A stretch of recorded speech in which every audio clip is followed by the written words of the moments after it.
नियम के, बिना किसी विधा के, बस जब मन करे अपने मन को भगवान के नाम जाप से जोड़े रहो, अपने जीवन को जोड़े रहो, यही उद्धारक, यही कल्याण करेगा। कैसे हो नाम जपे भव पारा, कैसे हो नाम जपे जपहु भव पारा, कैसे हो नाम जपे भव पारा, कैसे हो नाम जपे भव पारा। कैसे भी नाम जपिए आप भाव से पार होंगे। इसके प्रमाण है अजामिल और बहुत सारे हैं। इस प्रकार अजामिल उपाख्यान का वर्णन है। एक बार की बात है,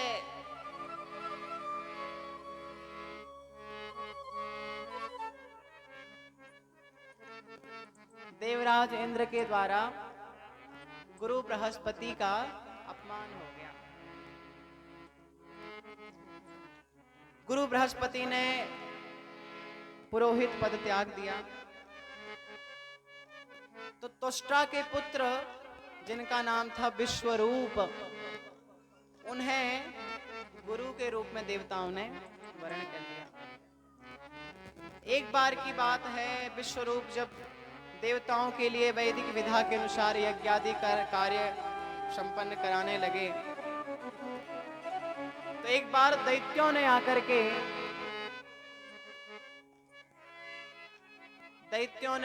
के देवगुरु विश्वरूप से विनय की।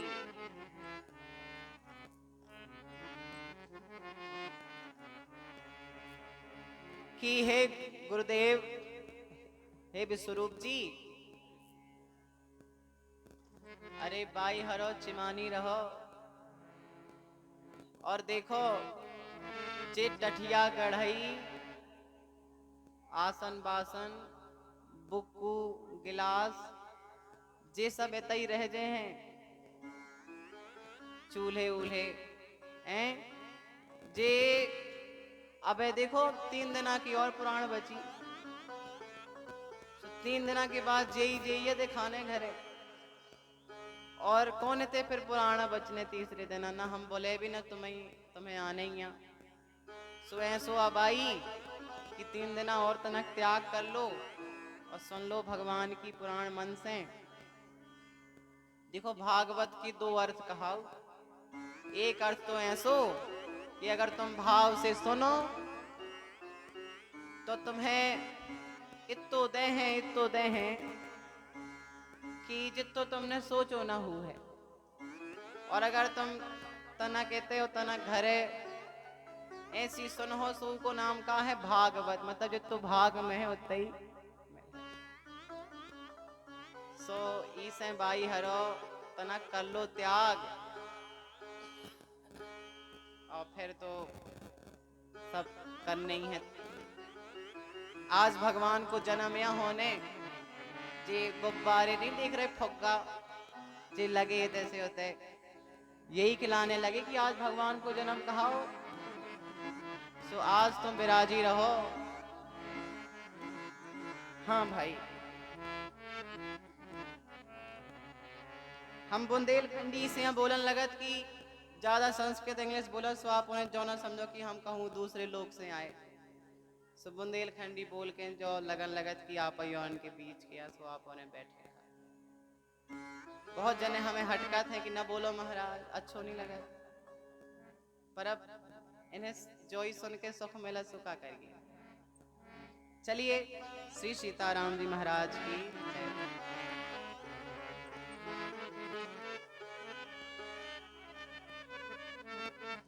जय। दैत्यों ने आकर के जब अपनी दैन्य दशा कही कि भगवान हे विश्वरूप जी, आप देवताओं के लिए तो इतनी वैदिक विधाओं का व्याहरण कर रहे हैं, निर्वहन कर रहे हैं, आप हमारे लिए भी कुछ कर दिया करें। हैं तो आप ब्राह्मण ही, तो ब्राह्मणों के हृदय में तो विशेष दया होती है, तो हमारे लिए भी कुछ आहुतियां दे दिया करिए। ए भाई बैठ जाइए, बहुत भीड़ भाड़ होती है, शांति बना के रखिए बस। देखिए, ध्यान से सुनिए कि जब कोई यज्ञ वैदिक विधा के अनुसार होता है तो उस यज्ञ से यजमान की इच्छाओं की पूर्ति होती है, उसके प्रयोजन पूरे होते हैं और देवताओं के बल की वृद्धि होती है। पर जब यज्ञ वैदिक विधा के विपरीत होता है तो यजमान का विनाश होता है और दैत्यों के बल की वृद्धि होती है। शास्त्र कहता है कि यज्ञ से बड़ा कोई ऐसा सहायक नहीं है जो आपकी सारी स्पृहाओं को संपन्न कर सके, पर यज्ञ से बड़ा कोई शत्रु भी नहीं है। अगर यज्ञ विपरीत किए आप तो ये वही यज्ञ आपका विनाशक बन जाएगा। नास्त यज्ञ समो बंधु नास्त यज्ञ समो रिपुः विधिहीनस्य यज्ञस्य सत्यः कर्ता विनश्यति। जो यज्ञ विधिहीन होता है उसके कर्ता का विनाश हो जाता है। एग्जाम्पल में विश्वरूप, दक्ष प्रजापति और ऐसे कई सारे उदाहरण हैं।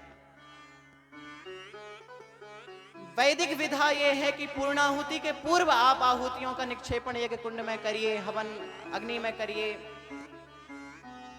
हवन के पूर्णाहुति के उपरांत अगर आप उसमें हवन आहुति डालते हैं तो एक वैदिक विधा के विपरीत है। परंतु दैत्यों के दैन्य भावों को सुनकर के, दीन वचनों को सुनकर के, विश्वरूप ब्राह्मण थे, चाहिए विप्रोर कृपा घनेरी, ब्राह्मण के हृदय में बड़ी कृपा होती है। वो हृदय द्रवित हो गया दया से, बोले ठीक है मैं कर दूंगा आप लोगों के लिए। और जब पूर्णाहुति के उपरांत आहुतियां डालने लगे कि ताकि दैत्यों का बल बढ़ जाए, उनके लिए कुछ हो, जाके किसी ने इंद्र से कह दिया देखो वो तुम्हारा कुलगुरु, तुम्हारा पुरोहित होकर के तुम्हारे प्रतिद्वंदियों के पराक्रम को प्रकर्ष करने वाले प्रावधानों को रच रहा है। अरे प्रकोप में आकर के इंद्र ने और विश्वरूप का गला काट दिया। ये देखिए विपरीत यज्ञ करने का फल तुरंत मिला ना, वहीं सिर काट दिया गया। पर ब्रह्म हत्या जन्मी और उस ब्रह्म हत्या ने दौड़ा लिया देवराज इंद्र को। बेचारे जल में जाके छिप गए। फिर उस ब्रह्म हत्या के 4 भाग हुए हैं। ये तो हो गया, पर त्वष्टा ने यज्ञ किया इंद्र शत्रु और विवर्धस्व, इंद्र के शत्रु की उत्पत्ति हो, इंद्र के संहारक की उत्पत्ति हो। थोड़ा सा वर्ण व्यत्यय हो गया, इंद्र को मारने वाले की जगह इंद्र से मरने वाला उत्पन्न हुआ, जिसका नाम पड़ा वृत्तासुर। पर वो सामान्य नहीं थे हो, चित्रकेतु ही पार्वती जी के श्राप के कारण वृत्तासुर बन के अवतरे थे। और देखो ये लड़के, ये भाई व्यवस्थापकों, इनको दूरी रखिए ना।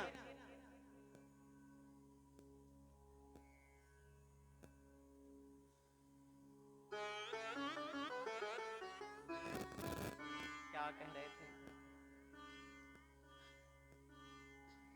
श्री चित्रकेतु जी ही पार्वती जी के श्राप से वृत्तासुर बने हैं। और चित्रकेतु जी बड़े उच्च कोटि के उपासक थे, परमात्मा को प्राप्त कर चुके थे परम धाम को, पर उनसे एक प्रत्यवाय बन गया तो वो वृत्तासुर के रूप में एक दैत्य कुल में जन्मे, दैत्य के रूप में जन्मे। पर कहते हैं ना भक्ति बीज बिनसै नहीं, जो जुग जाहि अनंत। भक्ति कहाँ छाछ छोड़ती है। वृत्तासुर बन करके समरांगण में देवराज इंद्र के सामने जब खड़े हुए, लाखों शर अपने शरीर से कट करके धरती को धारण कर रहे हैं, या धरती उन सरों को धारण कर रही है। ऐसी समर भूमि में जहां मानो मृत्यु का तांडव हो रहा हो, वहां भी पहुंचकर वृत्तासुर अपने आराध्य, अपने विधाता का स्मरण करने लगे। सामने देवराज इंद्र खड़े हैं, हाथ में वज्र लेके, ऐरावत हाथी पर समासीन होके। कुछ ही क्षणों में युद्ध होने वाला है। पर भक्ति स्थिति पर डिपेंड नहीं होती, श्रद्धा। देखिए, अरे इनको दूर रखिए, चुप रखिए, ध्यान बार बार भंग होता है इनसे। श्रद्धा स्थिति की अपेक्षा नहीं करती, श्रद्धा तो श्रद्धा होती है। आस्था ने जब वहां पर अपना आकार लिया तो उसी उसी युद्ध भूमि में अपने आराध्य का चिंतन करके और वास्तव में भगवान वहां पर भाव रूप में प्रकट हो गए। वृत्तासुर कहते हैं, भगवान मेरा जीवन इतना अच्छा तो नहीं था कि मैं मरने के बाद आपके धाम को आऊं, पर इतना जरूर है भगवान, मैं आपसे प्रार्थना करता हूं कि मरने के बाद किसी भी लोक में हो सकता है दिवी वा भुवि वा मर्ममास्तु वाशो नरके व नरकांत प्रकामम, हो सकता है देवलोक में मरने के बाद जाऊं, भूलोक में जाऊं, नरक में जाऊं या कहीं पाताल लोक में चला जाऊं, मेरी क्या दशा होगी मुझे नहीं पता, पर अवधिरित शारदार बिंद चरणों ते मरणे भी चिंतयामी, आपके चरणों का चिंतन होता रहे, किसी भी योनि में जाऊं, किसी भी लोक में जाऊं, यही मेरी प्रार्थना है। मत जन्मन फलमिदं मधुकैट भारे मत प्रार्थनी मदनुग्रह एष एव तद्भृत्य भृत्य परिचारक भृत्य भृत्य भृत्यस्य भृत्य इति मां स्मर लोकनाथ। इस प्रकार प्रार्थना की है भगवान, आपके सेवकों के सेवक 7वीं श्रेणी में मुझे आप स्थान दीजिए, क्योंकि मैं इतना कुलीन और इतना सत्कर्म करने वाला नहीं कि मैं आपका सेवक बन सकूं, आपके सेवक का स्थान मुझे मिल सके।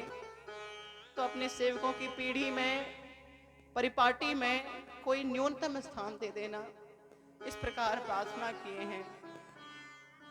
अहम हरे तव पादैकमूलम् दासानुदासो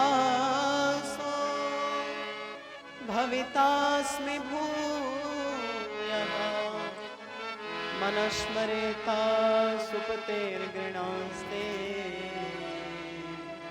गृणीतवा कर्म करोतु कायः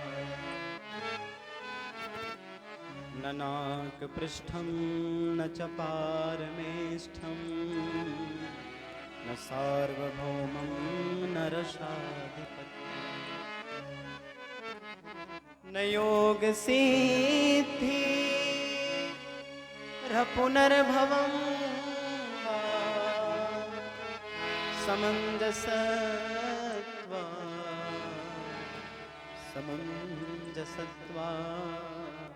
विरहे। भगवान नानाक प्रश्न लोक प्रश्न कुछ नहीं चाहिए, बस एक आपका विरह चाहिए। सरकार से ने जो विरह वल्लरी लिखी है, उस विरह वल्लरी में भूमिका में लिखा है कि संयोगे विप्रयोगी सती विप्रयोगो ही श्रेष्ठो न तो संयोगः, क्योंकि संयोगे सतु एकः विरहे तन्मयम् जगत। संयोग और वियोग में अगर कोई एक चुनना हो तो वियोग को चुनो, क्योंकि संयोग में तो केवल वो सामने रहते हैं, पर जब वियोग होता है तो सब में वही दिखाई देते हैं। तो वृत्तासुर कहता है मुझे आपका वियोग चाहिए। भगवान ने कहा कैसा वियोग? तो कहता है अजात पक्षा।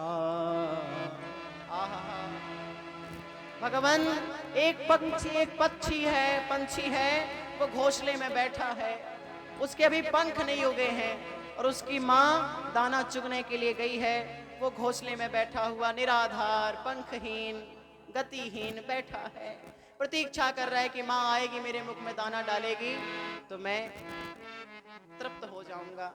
तो जैसे एक आजाद पक्ष बिना पंख का पंछी अपनी माँ की प्रतीक्षा करता है, वैसे मैं आपके लिए प्रतीक्षित रहूं, आपकी प्रतीक्षा करता रहूं। तब तक लगाओ हो नहीं, इसमें तो स्वार्थ छिपा है। वो माँ दाना लाके डाल देगी मुख में तो फिर उससे मुंह मोड़ लेगा वो पंछी। तो कहते नहीं, इस प्रतीक्षा में तो स्वार्थ छिपा है। तो तुरंत बोले ऐसा नहीं। स्तन्यं यथा वत्सतरा क्षुधा, बल्कि भगवान एक गाय है, उसका एक बछड़ा है छोटा सा। प्रातः काल हुआ, उस गाय को चरने के लिए ले जाया गया सबके साथ में, और वो बालक मुख देखता रहा। वो अभी शावक है, छोटा सा है। संध्या कालीन जैसे जैसे सूर्यास्त होता उसको पता चला कि इस समय मेरी माँ आती है, तो गली की ओर, आने वाली गली की ओर टुकुर टुकुर एकटक नजरें गड़ाए निहारता रहता है कि आएंगी तो मुझे दुग्ध पान कराएंगी, मुझे चाटेंगी, लाड़ करेंगी। तो वैसे स्तन्यम यथा वत्सतरा क्षुधार्ता, ऐसे मैं आपके लिए आपकी प्रतीक्षा करता रहूं। तब लगा कि इसमें भी तो स्वार्थ है। दूध पीने के बाद माँ भले बछड़े को चाटे पर वो बछड़ा तो यहाँ वहां देखने लगता है। अंतिम में कहते हैं ये भी नहीं, फिर क्या? तो वृत्तासुर अंतिम में भगवान से मांगते हैं, प्रियम प्रियेव प्रियम प्रियेव व्युषितं विषम्